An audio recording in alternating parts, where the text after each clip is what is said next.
Chers élèves, bonjour. Bienvenue dans votre séance préférée.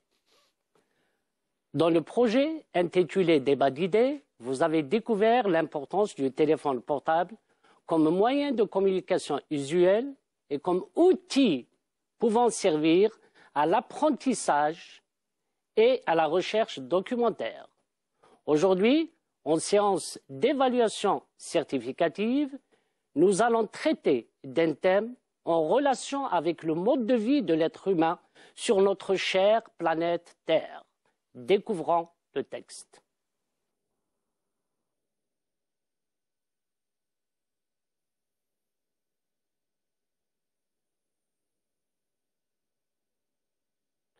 Monsieur Bendine, bonjour.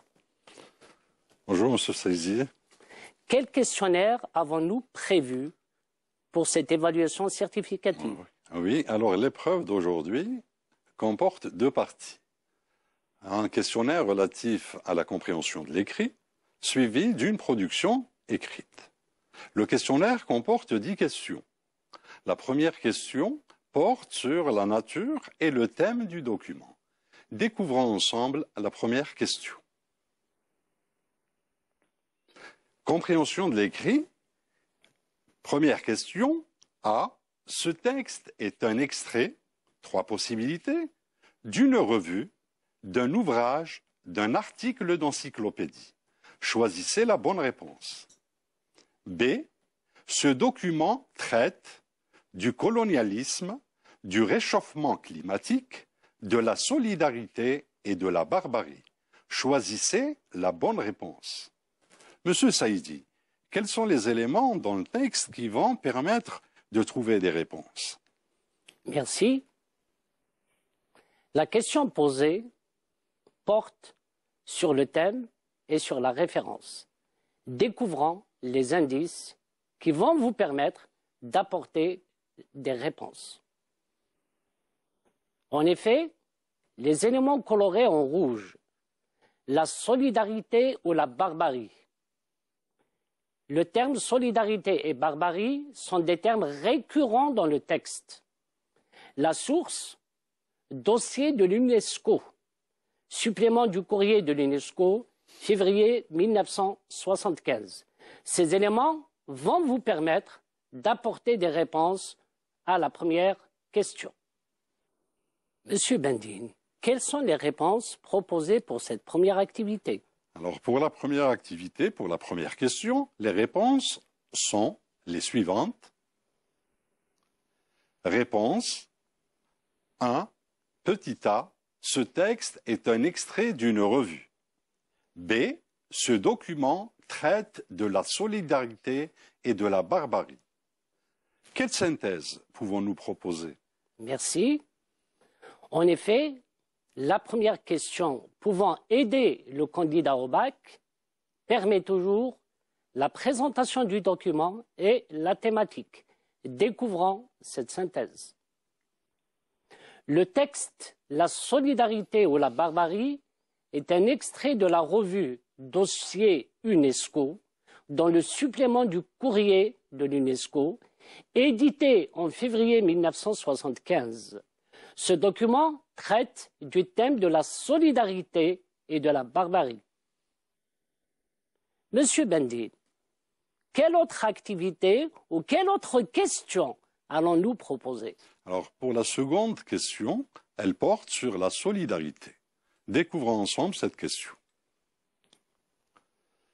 Selon l'auteur, pourquoi l'humanité est-elle condamnée à vivre dans la solidarité? Quels sont les éléments dans le texte qui peuvent aider les élèves à formuler leurs réponses? Merci.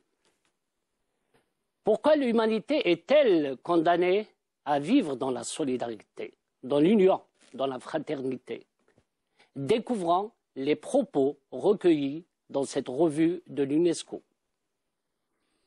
L'humanité est condamnée à vivre dans l'ère de la solidarité si elle ne veut pas connaître celle de la barbarie ou de la sauvagerie. Monsieur Bendine, quelle réponse avez-vous choisie pour cette deuxième question? La réponse est l'humanité est condamnée à vivre dans l'ère de la solidarité pour ne pas connaître celle de la barbarie.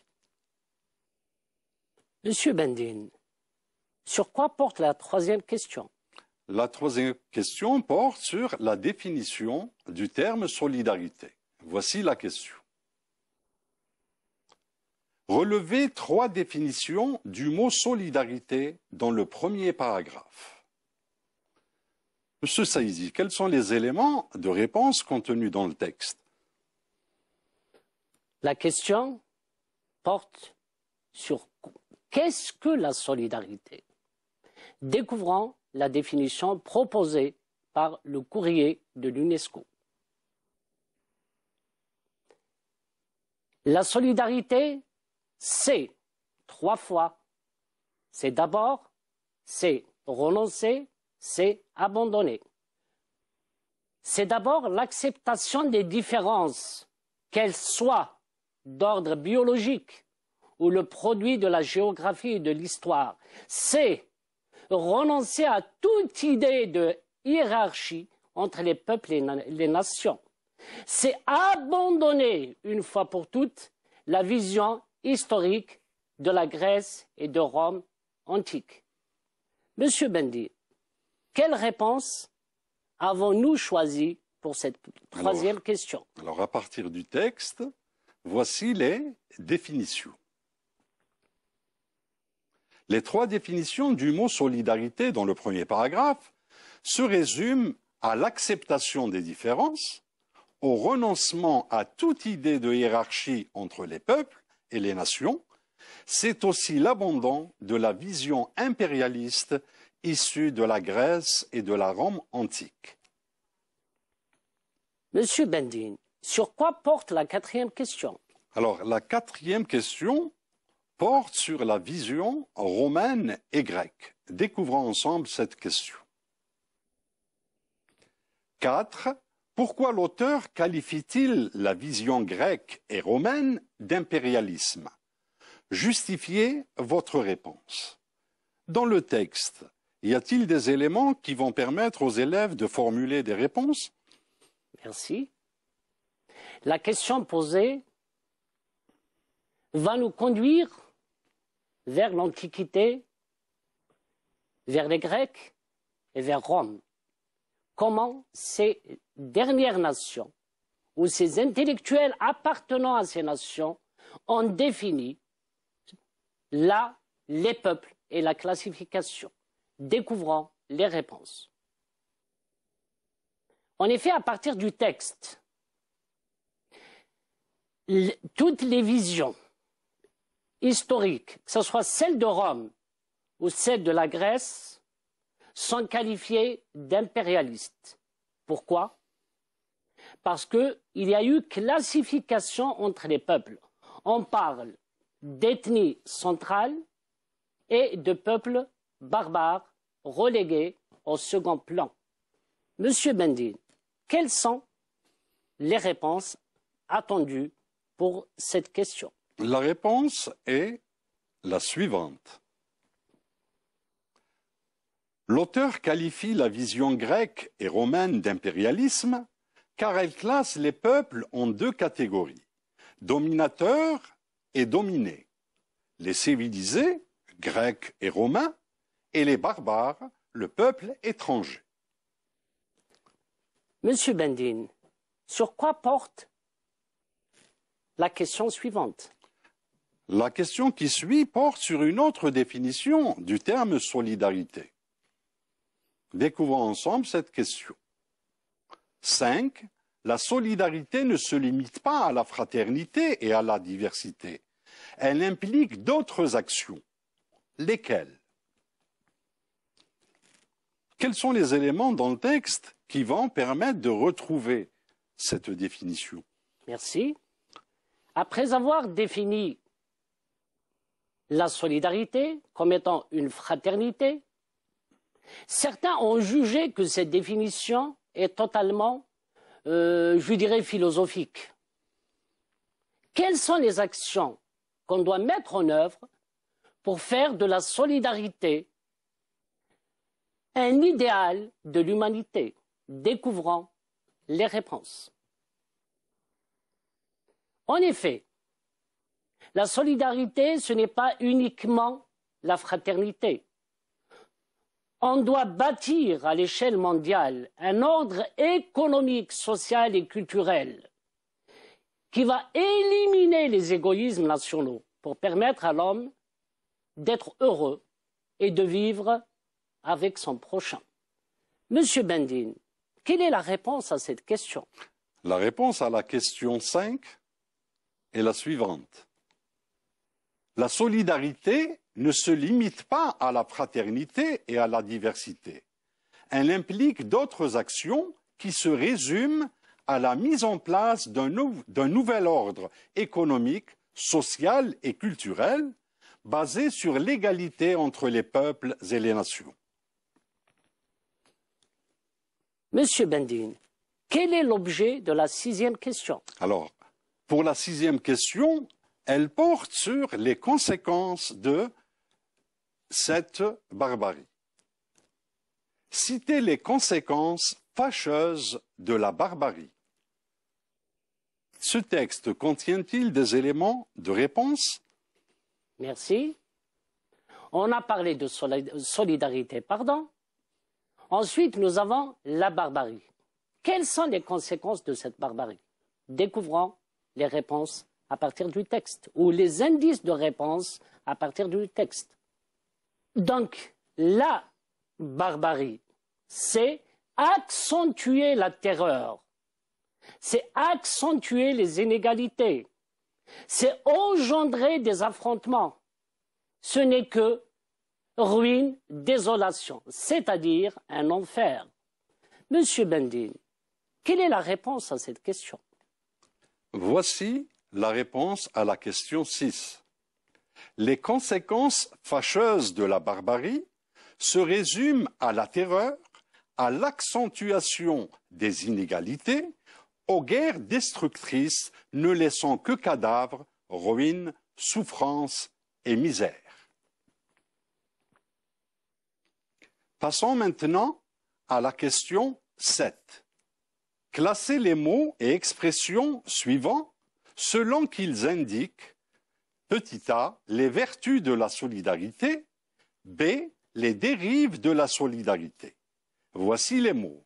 Reconnaissance et acceptation de l'autre, abolition du concept ou mot classe, respect de la diversité culturelle, ethnie, race supérieure, exploitation, conflit et guerre, destruction ou anéantissement des races inférieures.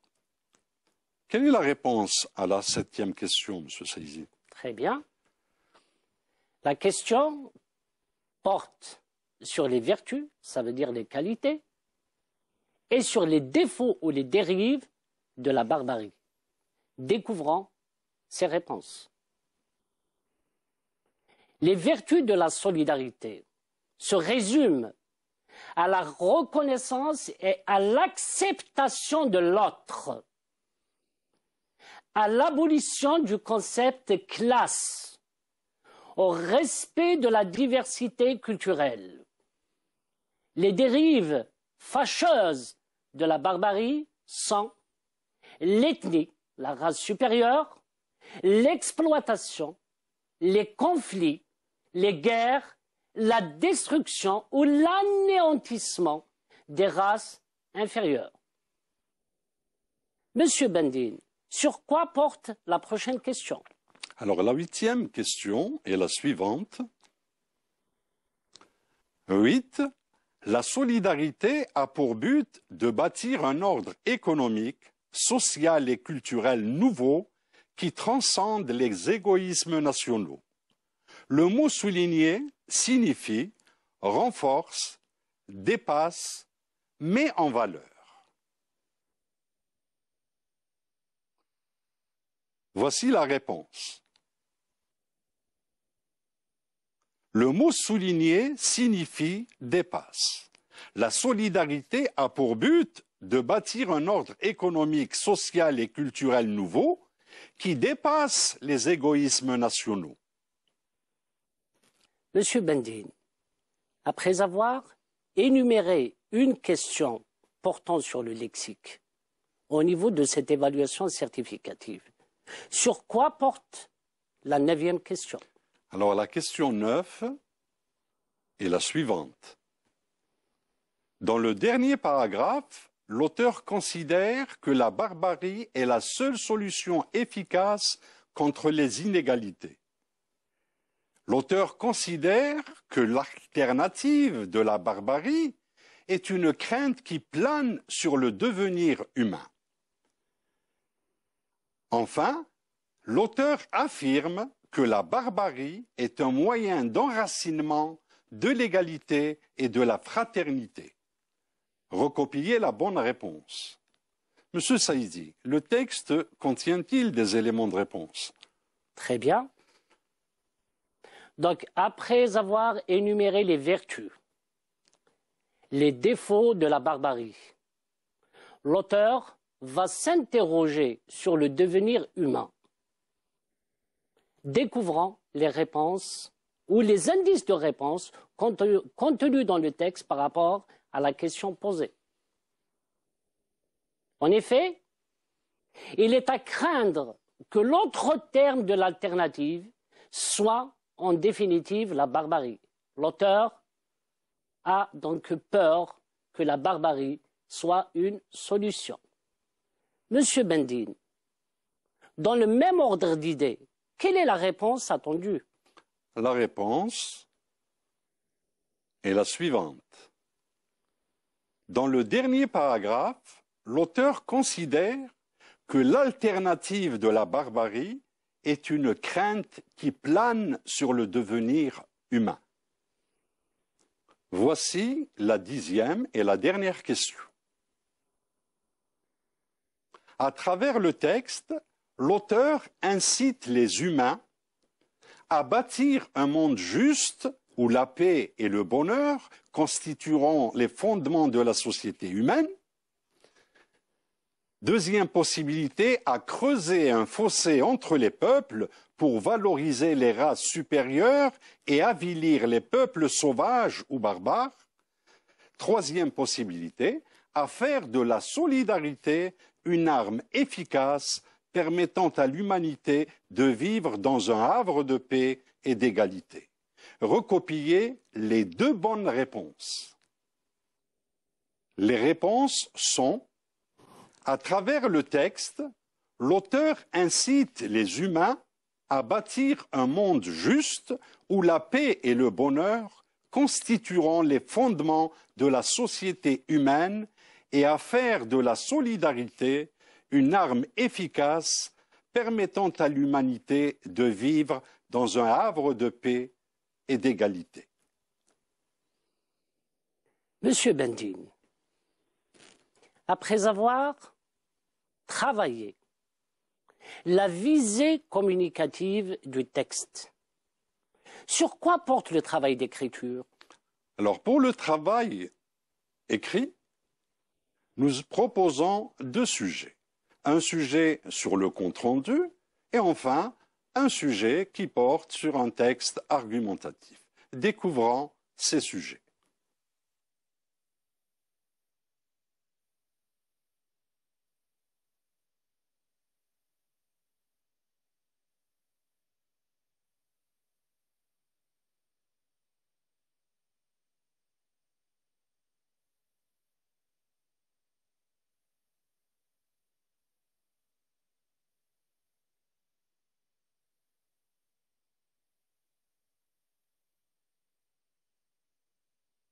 Monsieur Saïdi, quel compte-rendu possible nous pouvons proposer?